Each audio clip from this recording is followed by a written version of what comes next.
Hola chiquillos, ¿cómo están? Espero que estén bien, de buen humor pese a la situación en la que nos encontramos. Sé que es difícil estar encerrado en sus casas, yo también estoy encerrada en mi casa, así que hay que darse ánimo nomás para seguir, es todo por un bien mayor. Ya, ojalá que se acabe pronto, pero no sabemos todavía cuánto pueda durar, así que a darse ánimo nomás. La idea va a ser retomar entonces las clases en este formato. Yo voy a hacer un par de videos, o sea, un video por semana aproximadamente, para ir repasando contenidos o pasando contenidos nuevos, repasar o revisar las tareas que yo les vaya dejando en el libro y para que así vayamos avanzando poco a poco y una vez que volvamos a clases, sea cuando sea eso, podamos estar más o menos avanzados y no nos quedemos atrapados, ¿cierto? Porque el show siempre debe continuar igual. La tarea que les había dejado era principalmente continuar con la actividad que habíamos, de los textos que habíamos leído en clase, que era La guardiana de la poza, El bigote del tigre y La última hoja, ¿cierto? Que eran tres textos que se adecuan al tema de la unidad, que en este caso es el amor, ¿ya? Distintos tipos de amor, ¿cierto? No siempre el amor romántico necesariamente. De hecho, en el collar de... La guardiana de la poza, perdón, si bien hay una historia romántica detrás, la principal factor que llevó a la protagonista a arriesgarse de esa forma fue amor por su madre, ¿cierto? Que estaba enferma. Entonces siempre hay que buscar distintas opciones. El amor no es solamente amor romántico, aunque es una gran parte de la literatura y de todo, ¿cierto?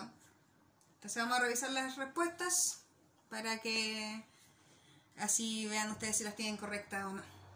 La pregunta número 1 dice: ¿por qué Nigosa necesita tocar a la serpiente en el cuento La guardiana de la poza? ¿Por qué? Porque de esa forma habían dicho que ella tenía poderes curativos en la serpiente, ¿cierto? Y ella podría salvar a su madre, que estaba enferma. La 2 dice: según el relato, ¿cómo era la mamá de Nigosa? Era una mujer muy buena, ¿cierto? Y por eso ella le tenía tanto amor a su madre y la quería salvar, porque la mamá también siempre se había sacrificado por ella. ¿Qué características tienen Nigosa y el viejo Berman? Haz una lista considerando tanto las que señalan explícitamente como las que infieres y escríbelas en la circunferencia correspondiente, dejando en el centro las características que comparten. Ya, entonces aquí como aparecen dos círculos, ¿cierto? Hay que poner en un lado las del viejo Berman y en otro lado las de Nigosa y ver en qué se parecen. Berman era un artista, ¿cierto? Él era más solitario. Por su lado, Nigosa era una mujer trabajadora, esforzada, buena persona. ¿Y qué tienen en común? Yo creo que eso es la bondad que ambos tienen. Ya los dos estuvieron dispuestos a sacrificarse por una persona a la que querían mucho.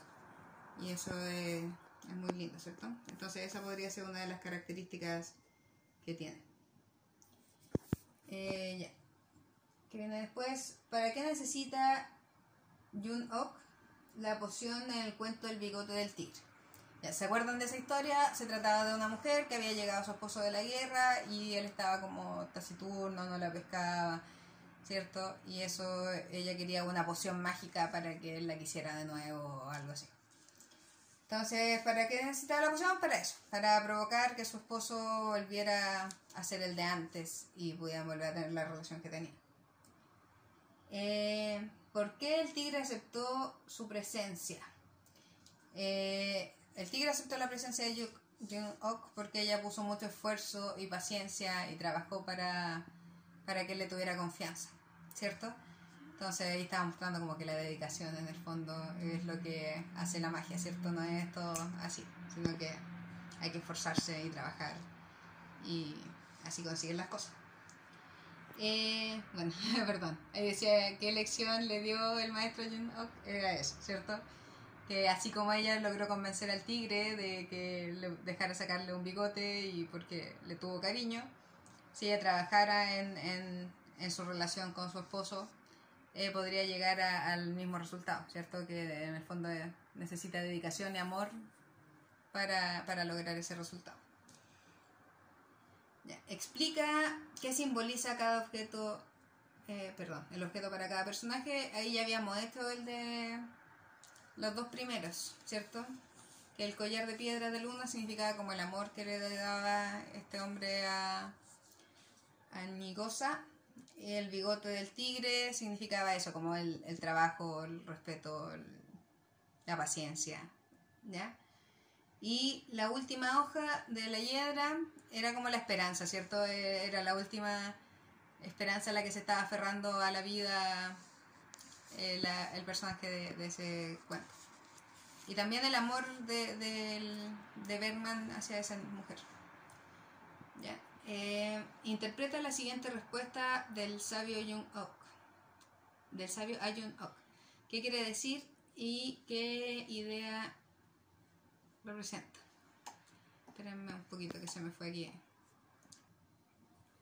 Ya, entonces esta respuesta dice: sí, hazme una poción, exclamó el ermitaño. Todos necesitan pociones. ¿Podemos curar un mundo enfermo con una poción? En el fondo él estaba aburrido de que todos le fueran a pedir siempre pociones como para solucionar todos sus problemas, ¿ya? Porque si bien la magia existe para algo y él hacía pociones, ¿cierto? Tampoco uno puede tratar de solucionar todos sus problemas por arte de magia, ¿ya? No se puede curar un mundo enfermo con una poción, es verdad, ¿ya? Sino que hay que trabajar y esforzarse. Esa era como la lección que estaba tratando de enseñar. Y ahora sobre el cuento de la última hoja, nos dice qué actitud tiene Su frente a la convicción de su amiga respecto a su muerte. Bueno, Su se enoja un poco, ¿cierto? Porque en el fondo la amiga está rendida frente a la muerte y ella quiere que luche, ya, porque era muy importante para ella. Ahí se ve otro tipo de amor, ya la amistad es un tipo de amor muy fuerte. Ve que salvó a Johnsy de la muerte.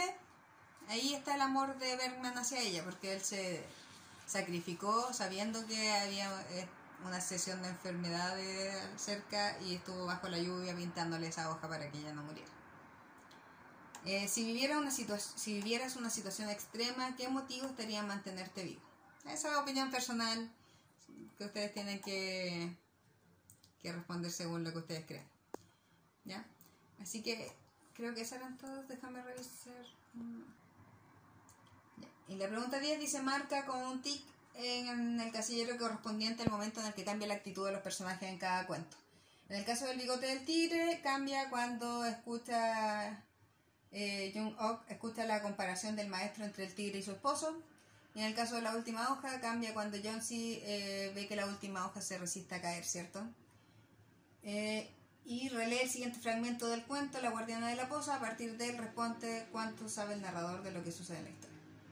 La pitón observó a Nigosa desde el fondo de la poza y vio que era hermosa. Supo que sentía miedo y anheló tranquilizarla. Entonces aquí están preguntando en el fondo por el tipo de narrador. ¿Cuánto conocimiento tiene? En este caso tiene un conocimiento total de las cosas porque sabe lo que siente el personaje. ¿Ya? Entonces eso es más o menos la revisión de la tarea que les había dejado. Ahora voy a explicarles unos conceptos, vamos a repasar lo de los narradores y después les indico qué vamos a hacer para esta semana.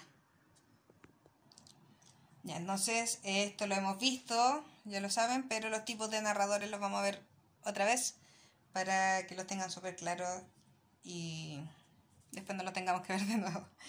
Ya, el narrador entonces es quien cuenta la historia y se separa del autor del libro porque el autor es la persona real. En cambio los narradores pueden ser una figura inventada, ¿cierto? Uno puede ponerse en el punto de vista de cualquier ser o cosa, lo que le sirva más para contar la historia que quiere contar. ¿Ya? Por ejemplo, si yo quisiera hablar del racismo, claro, acá en Chile también hay bastante racismo, pero quizás me convendría más situarme como una persona negra o que viera el racismo en Estados Unidos, por ejemplo, ya, donde es más fuerte ese tipo de racismo. Acá también hay, obviamente, ¿ya? Y hay 4 tipos de narradores: omnisciente, objetivo, testigo y protagonista. Aquí sí vamos a agregar un concepto, ¿ya? Que es heterodiegético y homodiegético. El concepto de heterodiegético quiere decir que está fuera de la historia, ¿ya? Diégesis significa historia y hetero es distinto a, ¿ya? Entonces, heterodiegético es distinto a la historia, está fuera de la historia. Que son estos dos. Esos dos. Y en cambio, homodiegético quiere decir que está dentro de la historia, ¿ya? Que es igual a la historia, homodiégesis, ¿ya? Que serían estos dos, el testigo y el protagonista. El narrador omnisciente, como saben, tienen que aprender a escribirlo, es NMNISC. El narrador omnisciente es aquel que sabe todo, ya es como Dios, porque sabe lo que sienten, piensan los personajes, puede ver en su futuro, puede ver en su pasado. No quiere decir que siempre hable del futuro y del pasado, pero podría. Ya ese es el narrador que tienes que usar para hablar de esas cosas. Los otros no tienen ese nivel de conocimiento. El objetivo, en cambio, tampoco es parte de la historia, pero no se involucra en lo que piensan y sienten los personajes, solamente relata lo que ve, lo que puede observar. ¿Ya? Entre comillas observar, porque no es una persona. ¿Ya? Y es como una cámara que está grabando todo lo que ve. ¿Ya? Y el narrador testigo es un personaje dentro de la historia, pero no es el protagonista. Es un personaje que está observando lo que le pasa a otra persona. Pero de todas maneras está dentro de la historia y tiene que haber marcas textuales, o sea, partes del texto donde se demuestre que es un personaje, alguien que está ahí. Y el protagonista es el más que su nombre lo dice, ¿ya? Que es el protagonista de la historia, el personaje principal, que cuenta su propia historia y es el más reconocible también porque habla en primera persona, ¿ya? Dice, yo fui a comprar y cuando yo fui a tener un viaje por Europa me pasó esto y tuve el coronavirus y no sé. Ya, pero habla en primera persona, eso es lo más importante. ¿Ya? Entonces eso con los narradores en general. Y otro tema importante que teníamos que hablar es sobre el conflicto narrativo. El conflicto narrativo es el conflicto o problema que enfrentan los personajes dentro de una historia. Siempre tiene que haber uno porque si no sería muy aburrida la historia y no pasaría nada. Ya el conflicto, aunque sea una cosa gigante como una guerra o algo solo interno, tiene que existir. ¿Ya? En el caso de los cuentos que leímos, por ejemplo, en La Guardiana de la Poza, el conflicto era que la madre estaba enferma y ella tenía que hacer algo para salvarla. Mientras que en la última hoja el conflicto era que el personaje quería morir, ya estaba enferma y no quería luchar para salvarse.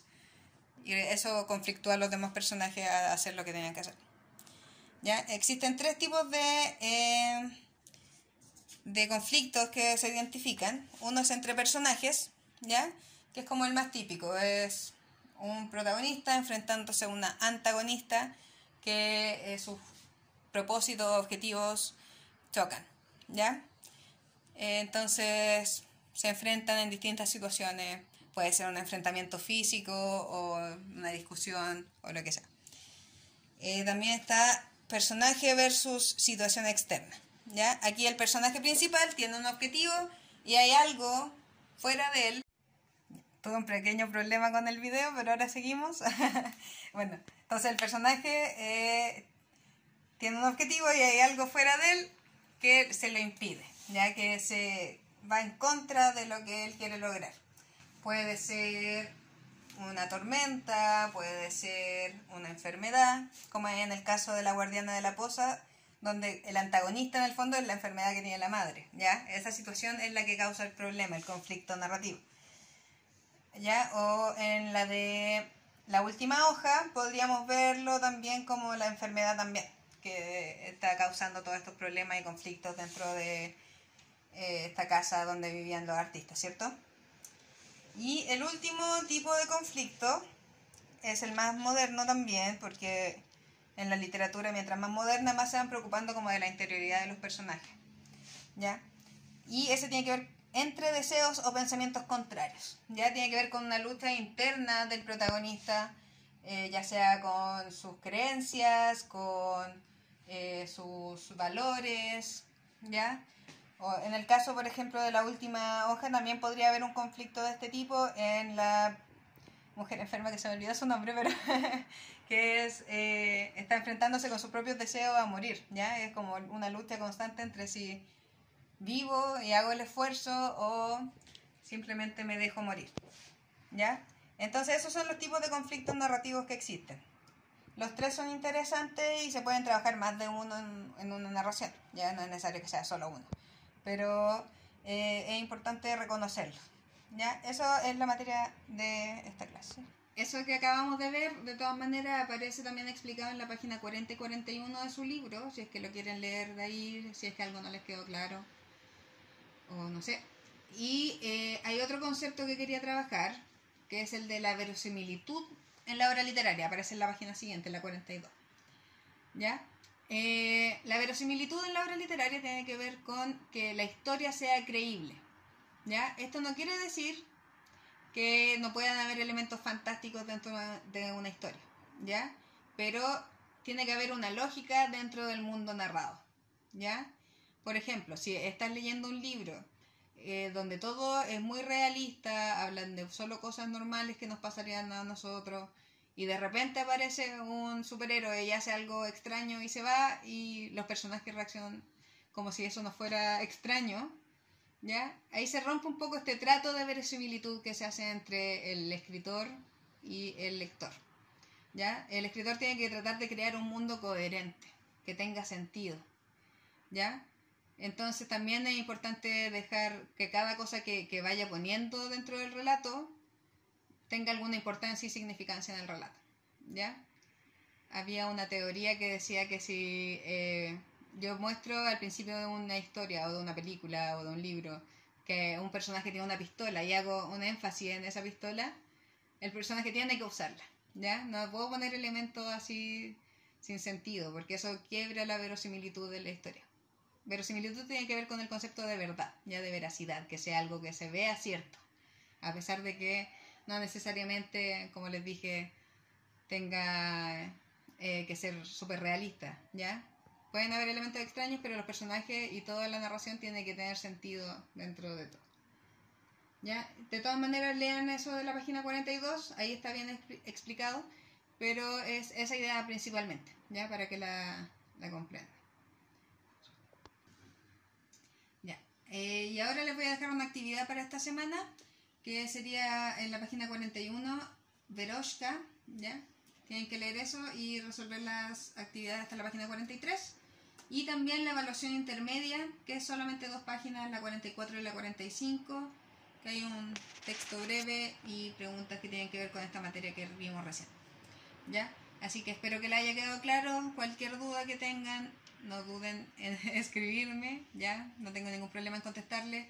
Y eso, espero que estén muy bien y que se lean el libro. Se los mandé por PDF, el Club de los que Sobran, ¿ya? Porque la próxima semana lo vamos a evaluar. Yo les voy a mandar un tipo guía, trabajo para que lo desarrollen y así lo evaluamos a pesar de estar a la distancia. Eso, espero que estén muy bien, cuídense, chiquillos, nos vemos.